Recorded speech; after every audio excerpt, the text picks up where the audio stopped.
nggak ketemu, sopo di sini gak eling-eling, sopo ya mau sih takut, sinten mau perintis silakan nonton, jenengan nonton apa? Dan yo kulon. Nah, ini sederhana saudara sekalian, maka apapun metodenya, apapun halnya, fondasi paling dasar kita itu adalah kita harus paham yang kita hadapi itu siapa? Yaitu anak-anak itu titipannya Allah yang bisa membolak-balik hati anak-anak kita, yang bisa memberikan hidayah anak-anak kita itu hanya Allah. Maka kalau ada lembaga yang pamer ini, masuk di lembaga saya dijamin begini, aku rada geding nek ngomong ngono. Iya, kenapa? Dijamin itu seolah-olah dengan metode yang kita miliki itu pasti. Nah, ini pasti kan di sini kerso. Padahal anak itu modelnya macam, maka harus diawali dengan kalimat insya Allah. Begitu. Kenapa? Tidak mungkin kita bisa mendidik anak tanpa izinnya Allah. Nah, ini berkaitan dengan ceritanya tadi ketika Nabi itu. Nabi yang tak paham betul siapa yang didakwai. Sehingga ketika makan tadi itu tidak sakit mulutnya. Nabi nggak mikir nanti anak ini iso ngaji apa orang, meskipun anak ini seistimewa apapun. Istimewa apapun ya. Jadi kan pun nanti keramut yang sepah sing bener sakitnya nopo pun nanti nopo dereng. Nah, nek dereng muga-muga betul sampai ngoten nggih. Kenapa? Enggak mudah, Pak. Saya 2 kali seperti itu. Mbah saya di rumah. Saya membayangkan nyuapi mbah saja, ngudone luar biasa. Mangane ditamplek. Ben-bengi ngoceh, setiap menit ngoceh, gak iso tidur dengan tenang. Iku rasanya jengkel, padahal baik. Lah nyo Kanjeng Nabi wis disuapi agamane Yahudi, pekerjaannya memfitnah Nabi sik ditulang bendino. Apa gak ngenes? Dan itu dilakukan Nabi mulai dari hijrah ke Madinah sampai Nabi wafat. Berarti gak mau setahun 2 tahun. Jadi kalau kita sebagai pengajar Al-Quran sedino rong dino setahun 2 tahun ngajar anak sing koyo ngono iku mung sambatan, maka ada tauladan yang terbaik yaitu Rasul dengan kisah ini. Nabi tidak melihat orang ini mau masuk Islam, tidak ada urusan. Yang penting disuapi. Kita sebagai pendidik, wis toh, dilakukan yang terbaik, berikan yang terbaik. Tidak usah ngarep-ngarep untuk ngaji nih, iso tatil, hafalin pirang juz, terus tidak usah mikir sing aneh. Yang penting ada metodenya, ono kurikulumnya, dilakukan yang terbaik. Hasilnya kayak apa? Oh, nggak usah dipikir. Saya begitu. Oleh sak juz, ya alhamdulillah. Oleh 2 juz, ya alhamdulillah. Oleh sampai 30 juz, ya alhamdulillah. Kenapa? Tadi itu yang kita hadapi manusia. Ternyata apa? Lewat kisah pengemis Yahudi buta yang tadi, Ustaz sekalian, ternyata Allah baru berikan hidayah, dia masuk Islam karena akhlaknya Nabi tadi itu. Setelah Nabi meninggal. Jawab bayangkan. Maka kalau dari kisah ini kita bisa bayangkan, jangan lihat anak-anak ini sekarang. Lihat anak-anak ini 10, 15, 20 tahun yang akan datang. Mungkin ketika di TPG kita anak ini jadi anak-anak yang luar biasa. Gudoni akan kita luar biasa. Tapi nek bendino didungake, hati kita lakukan dengan bersih gitu kan. Suatu saat bisa jadi anak ini akan berubah ketika sudah tidak di TPG kita lagi. Kenapa? Karena saya sudah ngalami.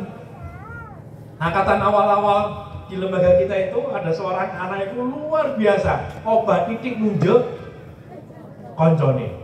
Punya murid yang seperti itu? Punya. Melakukannya setiap hari napa mboten? Setiap hari. Koncone sampai mimisin getien napa mboten? Mboten. Oh, burung ekstrim berarti. Loh ya itu. Hampir setiap hari. Jenengan pun nanti dikepruk bangku napa dereng? Dereng. Berarti belum ekstrim muridnya. Loh, saya punya guru itu dikepruk sama bangku lipat nih loh. Damel napa cing? dampar. Bambu lipat itu loh, dikeprok sama anak itu.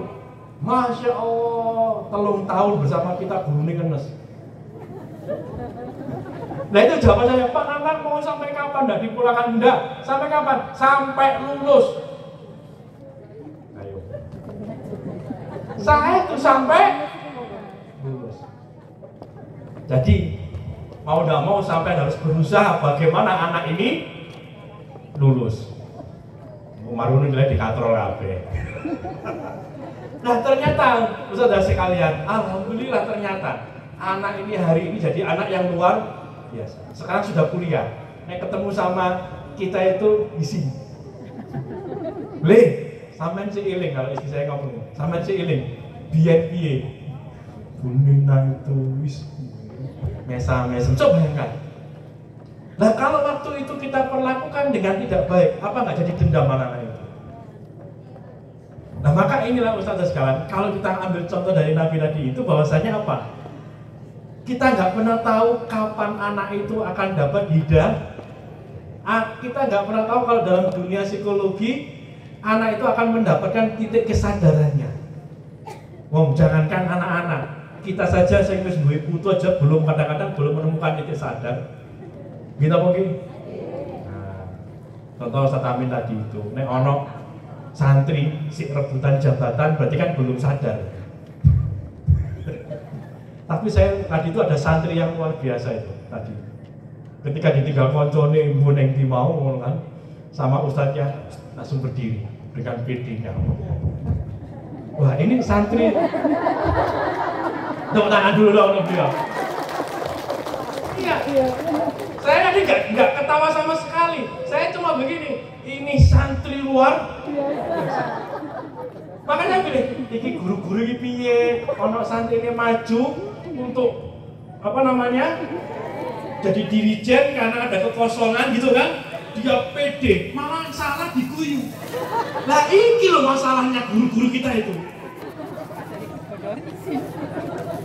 Tadi saya nggak guyu bah tadi. Tenang, nggak guyu bah, menang dikep.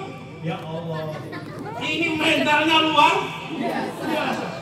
Dia berani menutupi temannya yang tidak hadir, gitu kan? Meskipun dia tidak iso dirijen, tapi pede agar acara ini berjalan. Tepuk tangan dulu dong. Nah, kalau kita punya santri-santri yang seperti itu, subhanallah, harusnya dikasih penghargaan itu nanti.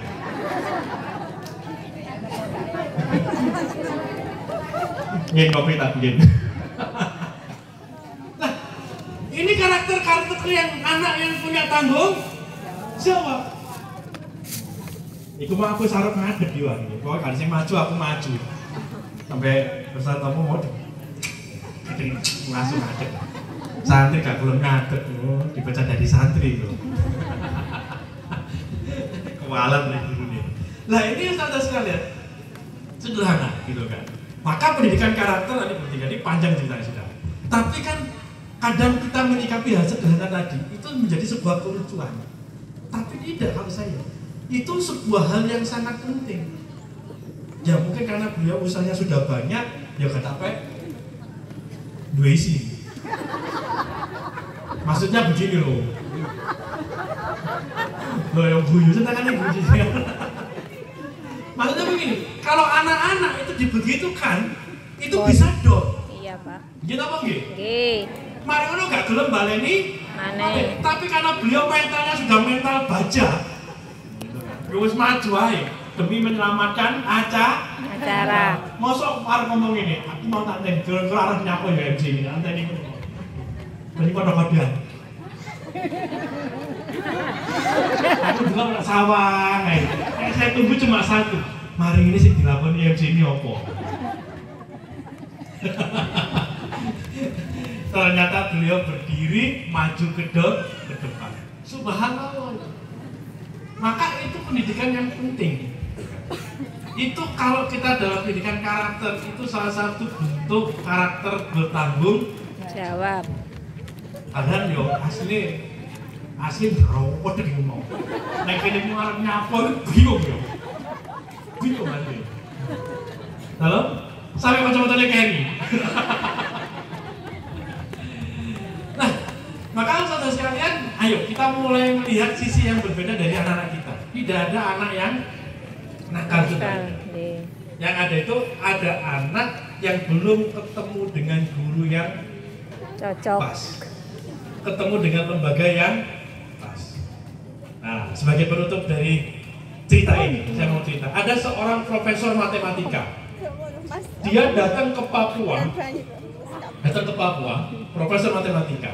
Minta 20 anak Papua sing paling bodoh atau masyarakat umum. Anak usia SD. 20 anak ini kemudian selama 2 tahun diajari sama sang profesor. Apa yang terjadi? 2 tahun kemudian 20 anak ini ada sebagian besar yang menjadi juara 1 olimpiade matematika. Ada yang sebagian besar menjadi juara 2. Intinya semua anak ini berprestasi di tingkat internasional. Maka dia mengatakan begini, tidak ada murid itu yang bodoh. Yang ada adalah seorang murid yang belum ketemu dengan guru yang tepat. Maka kita harus bisa memantaskan diri agar bisa jadi guru yang tepat untuk anak-anak kita. Ketika salah penanganan, ya anak ini akan bermasalah. Masa depannya tidak akan bisa baik. Nah ini penting. Apalagi kita sebagai guru TPQ. Pendidikan dasar hari ini itu adalah pendidikan pendidikan Al-Qur'an. Nah mudah-mudahan ini bisa jadi motivasi kita semua untuk tadi itu mengambil predikat sebaik-baik manusia. Jangan pernah berhenti untuk belajar dan mengajarkan Al-Qur'an. Jangan pernah puas santri kuake. Jangan pernah puas. Banyak pondok pesantren, banyak lembaga pendidikan, dulu muridnya oke, saiki nggak duwe murid. Kenapa? Karena nggak mau belajar. Nah, saudara sekalian, mudah-mudahan ini bisa jadi motivasi kita semua. Sebuah kisah yang begitu luar biasa dari Nabi dengan pengemis Yahudi buta itu. Maka ketika mengajar anak-anak kita, jangan pernah mengharapkan imbalan apapun. Oh, anak ini akan begini, sudah lakukan saja yang terbaik. Yang punya hak untuk merubah anak ini akan jadi seperti apa itu hanya Allah. Tugas kita adalah melakukan ikhtiar yang terbaik. Dan mudah-mudahan saudara sekalian, karena semakin siang sudah melewati waktu duha, kita diridhai Allah, gitu kan? Kita diberikan keistiqomahan. Hati-hati kita ini selalu disatukan oleh Allah, dipertemukan oleh Allah untuk selalu mengingat Allah, untuk selalu belajar dan mengajarkan Al-Qur'an. Ada satu cerita lagi, memang cerita di Menawi. Ngomong Al-Qur'an itu ada santri itu bertanya begini. Santri ini tanya kepada kakeknya, "Mbah, nyapa sih aku kok dikongkon belajar ngaji? Aku orang ngerti bahasanya, aku nggak ngerti artinya. Kenapa saya disuruh ngaji? Kenapa saya disuruh menghafalkan Al-Qur'an?" Ini anak kecil tanya kamu tuh. Kira-kira yang jenenge jawabnya terus bunyi. Halo. Bagaimana kabarnya siang hari ini? Alhamdulillah. Siang yang cerah. Kak Kompak, Baleni, bagaimana kabarnya siang hari ini? Alhamdulillah. Siang yang ceria, senyum ceria. Yes. Jawabannya apa? Nah, sang kakek ini kemudian apa yang dilakukan? Jupun cikrak kui. Semerap cikrak nih. Semerap. Apa cikrak? Ini harus sama dulu persepsinya. Serok sampah. Cetok. Serok sampah. Cetok itu gaya semen itu loh. Serok. Nah, Serok sampah. Serok yang terbuat dari sing lawas-lawas durung robek kok tak. Napa? Dari anyaman bambu. Terus ya diambillah si cikrak itu tadi sama si cucu. Terus kayak sekarang gini, kamu turun ke sungai itu, ambil air pakai cikrak ini. Terus nih bawa ke sini, isi gentong ini sampai penuh. Jenenge anak. Babar. Apa ya iso? Bek, lah kok kono wis entek, kok kono wis entek. Wis, kowe mau takon apa? Nyapa kok belajar Quran, nyapa kok ngapalne Quran. Kowe kan ndak ngerti artine. Lah saiki kowe takon, nek mau tak jawab lakonono dhisik. Si santri tadi itu yang cucunya Mbak Edi dilakoni sampai ngedumel. Udah, begitu sak serokan, urung munggah kali entek. Baleni orang sampai kesel. Bah, kesel aku. Mas terusnya dhisik dilakoni lagi karena taat, karena saking pengennya. Kenapa saya harus menghafalkan Al-Quran? Kenapa saya harus ngaji? Singkat cerita, akhirnya nyerah. Nah, udah kesini dipanggil sama mbahnya. Sudah penuh kendongnya? Belum mbak. Capek? Nggih. Sekarang kamu lihat cikrak itu. Nah, udah ada beberapa cikrak. Cikrak kan digunakan di tempatnya mbak itu untuk ngangkut lumpur, kan? Sekarang kamu lihat cikrak yang kamu pegang dengan cikrak yang ada di sana. Apa bedanya? Tidak. Cikrak sing kae mbak itu apa? Penuh dengan lumpur. Cikrakmu didelok. Oh, bersih mbak. Nah, itulah kenapa kita harus belajar membaca Al-Quran. Meskipun kita nggak ngerti artinya. Itu fadilahnya Al-Quran itu seperti nggak ngerti artinya diwaca aja bisa membersihkan. Subhanallah. Apalagi niatnya bina karena lah seperti itu loh deh. Hakikatnya kita itu belajar ngaji dan menghafalkan minimal dia akan membersihkan jiwa kita. Subhanallah. Mudah-mudahan ini bisa jadi kisah yang luar biasa, jadi inspirasi kita bahwasanya anak-anak kita ini kalau tanya hal seperti itu jangan dijelaskan pakai teori, pakai logika dasar anak-anak yang bisa dipahami. Gitu Ustaz dan sekalian, kurang lebihnya mohon maaf. Mudah-mudahan di usia 30 tahun lagi ya 30 tahun lagi kita masih bisa bertemu. Amin. Nah, 30 tahun lagi kita masih bertemu di tempat ini, berarti kita wis purba. Bahasanya purba. Nah, mudah-mudahan yang ketemu tanpa sadar. Kalau kita bisa 30 tahun 2000 berarti ini 25 tahun yang lalu saya ke tempat ini. Gitu kan. Berarti saya masih muda, masih ganteng. Tapi nggak ada sing ngakoni. Ganteng sekarang daripada dulu. Gitu? Mau nanti pagi dulu loh. Belum mau. Kalau sekarang bisa sing ngakoni punya surat nikah, jadi sing ngakoni ganteng koyo apa ta? Nek durung nikah iku ora ganteng. Ayu koyo apa nek durung nikah? Ora ayu, ora ono sing